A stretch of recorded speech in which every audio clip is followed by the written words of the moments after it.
Magandang umaga, Bayang Pilipinas. Kwentuhan ulit tayo. Ito po ang inyong kabakas, Kokoy Alano at pagpapatuloy natin yung kwentuhan, mga nakaraan nating topic. Hindi ho ba? Napakaganda ng mga nangyayari ngayon dahil nagkakadugtong-dugtong. Anyway, baka naman gusto nyo mag-subscribe na at like, share natin itong ating channel sapagkat nasa sa inyo po ang buhay natin. Yung pang buhay natin dito sa social media. Anyway, mga kababayan natin, magawi tayo dito sa mga mainit na usapin ngayon. May mga naglutangan na doon po sa Quadcom ng mga ebidensya ng mga videos na kung saan itinuturo po itong si Alice Goo, yung mayor po ng Banban, Tarlac, na suspendido o tinanggal na yata. Lumalabas na ito ay espiya. Okay? Doon po sa isang media outfit na pang-international, ito po ay tinalakay. At ito ay nakaabot po doon sa Quadcom Committee. Itong isyong ito, hindi po ito pangkaraniwang issue Hindi po pwedeng ito baliwalain natin sapagkat ang ating pong national security nakataya rito. Anyway, hindi po natin kinukondena ng tuluyan. Ito pong si Alice Goo. Mahal po ng mga taga-Banban yan mahal din yata ng taga Sual, Pangasinan. Anyway, mga kababayan natin, puro seryosong komedya ang nangyayari po dyan sa usapin sa Quad Committee na yan. Katulad po nitong si Harry Roque, nagkakabenggahan po silang dalawa nitong si Congressman Ace Barbers sapagkat pinaparatangan nitong si Harry Roque, itong si Ace Barbers na sinisiraan siya at pati pamilya niya apektado na kung ano-anong mga issue ang isinasaksak sa kanya. At least, kung magsaksak itong Quadcom, harapan, di po ba? Hindi po talikuran. Kaya, dapat harapin din ito ni Attorney Harry Roque. Magaling naman siyang abogado, markado. Magaling sa konstitusyon, international lawyer, professor sa UP. Yan. At yan nakakwentuhan din naman natin Hindi naman kaila na yang si Harry Roque, minsan ko na rin nakakwentuhan at humanga tayo Sistema, pagkatapos ng paghanga ko, wala pang 1 taon di ba? Tinulungan po ng grupo namin yan doon sa party list na Kabayan. At nung manalo po yan, hindi naman namin inaangkin na kami ang nakapagpapanalo. Tumulong po ang grupo namin. Ang grupo po namin sa totoo lang, napakaliit lang 6,000 lang po ang member namin. 6,000 lang ang member namin. Pero kumikilos yan. Kumikilos. Yung bakas at alingaw natin, hinango natin yan sa Bakas Pilipinas. Yung pong bayan at kalikasan ay sagipin. Yan. At yung grupong yan, hindi po yan lantad pampolitika Pumipili po tayo ng kung sinong kandidato ang ating pong tutulungan. At isang batas po ang aming pinaiiral dyan sa Bakas Pilipinas. Huwag kayong hihingi ng pera sa politicians. Hindi po naman bawal. Kung binibigyan ka, salamat, di ba? Kung regalo Pero manghihingi ka, magdidemand ka ng pera, kalabit penge, ay hindi po pwede sa amin yan. Okay. Sa madaling salita, yan po ay natulungan din naman namin. At yung si Ron Salo, na kanyang katoto dyan sa Kabayan Party List. Nagtaka kami pagka 1 taon siya po ay sinipa doon sa party list. Dahil sa issue raw ng kabastusan. Hindi natin alam kung may kinalaman niya sa pondo. Basta, siyempre may pork barrels yan di ba? May pork barrels yung mga kongresista. Hindi natin, wala tayong pakialam doon. Basta ang naging issue diyan matapos po yung hearing kay dating Senadora Laila de Lima, kung saan ito isa sa nambastos. Talagang binastos nitong si Harry Roque si Laila de Lima. Yun pananaw ng tao yan alam niyo po naman tayo sa atin pong trabaho, tayo po yung nagpapahayag kung anong damdamin ng tao.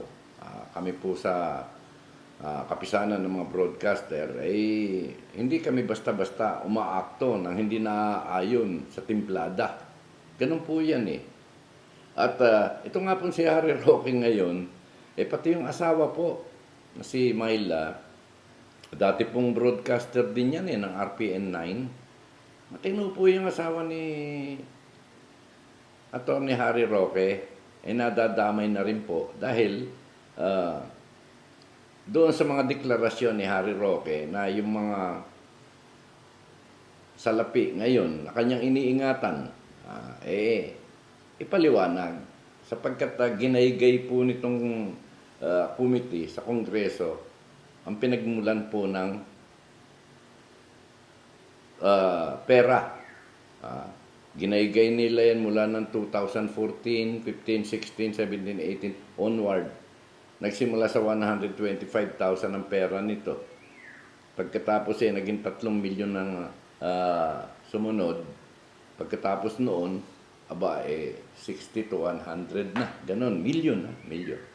So, ang ibig ng Kongreso rito, may paliwanag.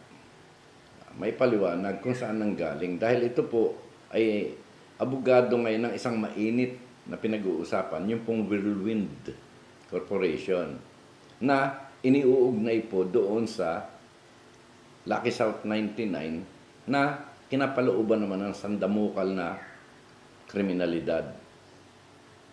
Marami pong namatay doon, may ginulpi, at may kaso nga ng human trafficking itong si Cassandra Ong Bay, mantakin mo yung si Cassandra Ong, 24 anyos na dalaga. Wala pang asawa may siyota. Wala pa asawa. Bilyonarya. Katulad din ni Alice Go, bilyonarya rin. Yun nga lamang si Alice Go ngayon, pinagbibintangan na espiya raw dito ng China sa ating bansa. Hindi po yan magaan ipaliwanag. Hindi rin po yan ordinaryong balita. Hindi ho ba? Yung si Cassandra Ong hanggang sa pasyota-syota lang, paninong-ninong lang ang balita ron. Anyway, ito namang si Harry Roque na abogado nitong Whirlwind at ni Cassandra Ong, hindi ho nag-a-appear ngayon sa Kongreso. Siya mismo. Hindi po natin sinasabi nagtatago. Ayaw lumitaw. Sa tingin ng tao, nagtatago. Pero may mga social media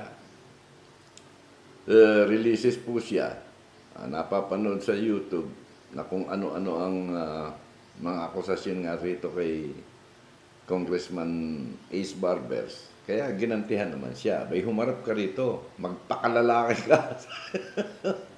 Kayo naman, lalaki naman si Harry Roque. May anak nga Di ba?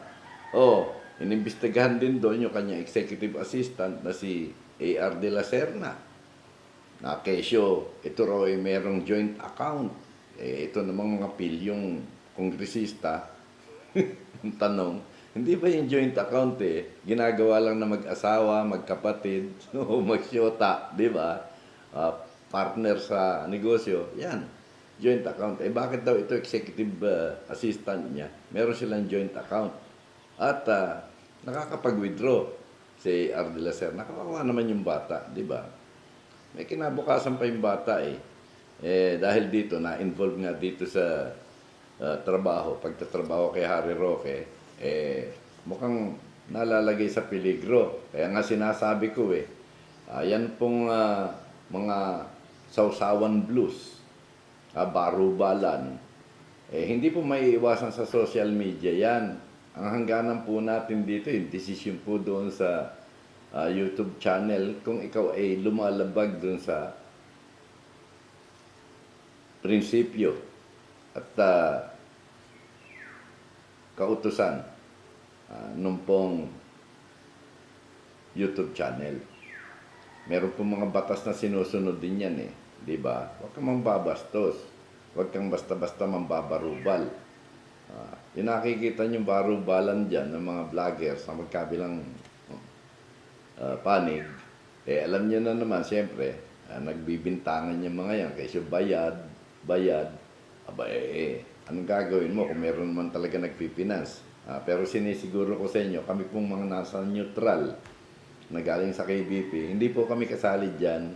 At kami nag-oobserba lamang, humingiti. Okay? Sinisira daw ang pamilya ni Harry Roque nitong Quad Committee. Abogado naman siya di lumutang siya, di ba? Kung hindi pwedeng idemanda yung Quadcom at naaayon sa konstitusyon na mag-imbestiga sa Quadcom, aba, di humarap siya at mga tuwiran. Di ba? Ganun nandudun yan sa sistemang yan. Ito pong si Harry Roque, pinuna na naman. Ito pong kay Sara Duterte at Leni Robredo. Kaya napangiti na naman ng mamamayan dito sa ginawin nitong si Harry Roque na ayon sa kanya hindi naman masama. Kung magkaisa si Leni Robredo at si Sara Duterte. Wala namang masama talaga Ano ba masama ron? Ang masama kung sasali si Harry Roque. Halimbawa maging kandidato siya, katikit ni Sara. Lahat ng samahan nito talaga namang nagkakawindang-windang Di ba? Sa kabayan, nasibak.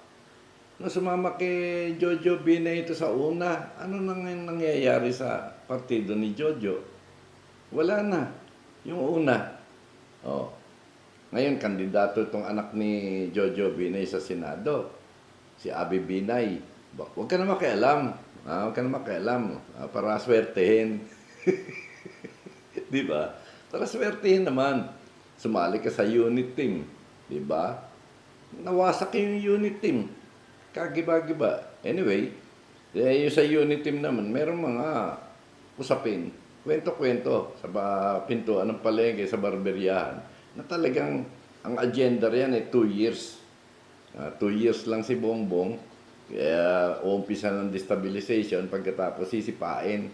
Di ba? Kaya nga, inihandaan na yung maisog At itong maisog, kasali.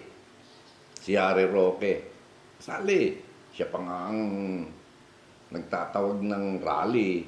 Di ba? Ayan, tumigil na naman. May memorandum sila na hindi na sila sasali sa mga mass action o kaya mga rallies. Nawasak na ba? Hindi pa naman siguro, pero yun nga, kasali nga si Harry Roque. Pagkatapos ng unit team, di ba, sumali sa SMNI. Nag-broadcast, guest doon. Ano nangyari sa SMNI? Ayan, nawala ng prangkisa. Naging abogado na whirlwind. Yan, blowing in the wind na. Di ba? Lahat ng salihan nito. Ngayon, sasali ka na naman dito sa usaping Sara Leni. Sigurado, dahil nakisawsaw ka na riyan, hindi matutuloy yan. Lalaban ako ng pustahan. Matuloy man yan, baka malagay sa pagkawindang. Ganun. Sana naman hindi. Hindi natin sinisiraan ito si Harry Roque. Sinasabi lang natin yung nangyari na. May circumstansya na talagang siya nakasali doon sa mga nagkawindang-windang. Di ba? Anyway, mga kababayan natin, hintayin natin. Ano ba ang magiging development nitong usapin hinggil kay Sara Duterte at saka kay Leni Robredo. Meron pa bang grupo si Leni Robredong kasing lakas ng dating Pinklawan? Ang tingin ko hindi naman ganun na rin kalakas, di ba? Dahil yung liberal na sumuporta sa kanya, nagtayo na rin. At may party list pa nga di ba? At itong grupo naman ni Sara, di naman niya sinasabi na sa PDP siya. Yung PDP, isipin niyo, nagkawindang-windang din, nagkabiyak-biyak. Ngayon itong Melvin Matibag, na dating Secretary General dito sa kabilang faksyon, humiwalay po yan doon sa Coco Pimentel faction si Coco kasi, ang kinandidato niya si Manny Pacquiao, at si Manny Pacquiao ginawa niya presidente ng kanyang faksyon. Sa kabila naman, si Digong, siyempre, di ba? At ang Secretary General si Melvin Matibag. Ngayon, dumadakdak na si Melvin Matibag. Ibig pang ipa-impeach. Ito po si Harry Roque.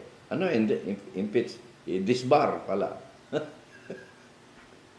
Kita mo, yung mga dating kasama, di ba? Anyway, yan kwentuhan lang natin. Wag nating isipin na ito yung may personalan o ano.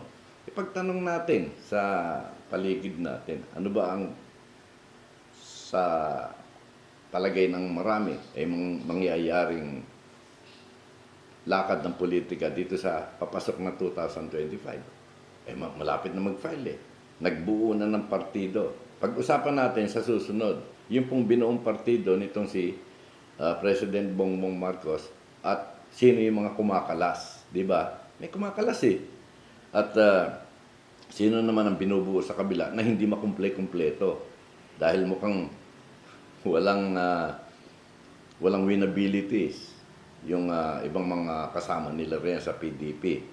Baka kumuha ng guest candidate yan. Anyway, nandyan na yan Huwag nyo lang kalimutan. Baka gustong kumandidato ni Harry Roque sa PDP. Sige. Subukan nyo. Okay, maraming salamat. Subscribe tayo. Like.